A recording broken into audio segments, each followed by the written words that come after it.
அஸ்ஸலாம் அலைக்கும் வரஹமத்துல்லாஹி வபரகாத்துஹு. பெண் பருவமடையும் போது அதை விளம்பரம் செய்தால்தான் பெண் கேட்டு வருவார்கள். இந்த வீட்டில் திருமணத்திற்கு தகுதியான ஒரு பெண் இருக்கிறாள் என்பது அப்போதுதான் தெரியும் என்று இதற்கு காரணம் கூறுகிறார்களே, இது சரியா? இந்த கேள்விக்கான பதில தான் இந்த வீடியோவில் நான் உங்களுக்கு சொல்ல போகிறேன். முஸ்லிம்களை பொறுத்தவரை தங்களின் அனைத்து காரியங்களையும் அல்லாஹ்வும் அவனது தூதரும் காட்டிய வழியில்தான் நடத்தப்பட வேண்டும். சில காரணங்களை நாம கற்பனை செய்து கொண்டு சடங்குகளை உருவாக்கக்கூடாது.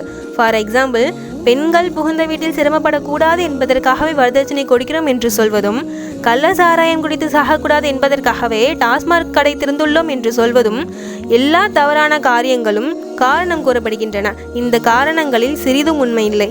இந்த உலகத்தில் இந்தியா தவிர வேறு நாடுகளில் பருவ வயது அடைவதற்கு விழாக்கள் எதுவும் நடத்தப்படவில்லை. அங்கெல்லாம் பெண்களுக்கு வரன் கிடைக்கலையா? ஆணுக்கு திருமணம் செய்ய எண்ணும் பெற்றோர்கள் எந்த வீட்டில் பெண் இருக்கிறார்கள் என்று விசாரித்து பார்த்து தான் பெண் கேட்டு வருவாங்க. அதுபோல தான் பெண் வீட்டாரும் விசாரித்து பார்த்து மாப்பிள்ளை பேசுவாங்க. இதற்கும் ஒரு பெண் பருவமடைந்த பிறகு நடத்தப்படும் நிகழ்ச்சிக்கும் எந்தவித சம்மந்தமும் கிடையாது. பெண்ணுக்கு மாப்பிள்ளை அவசியம் என்பது போல ஆணுக்கும் பெண் அவசியம் தானே.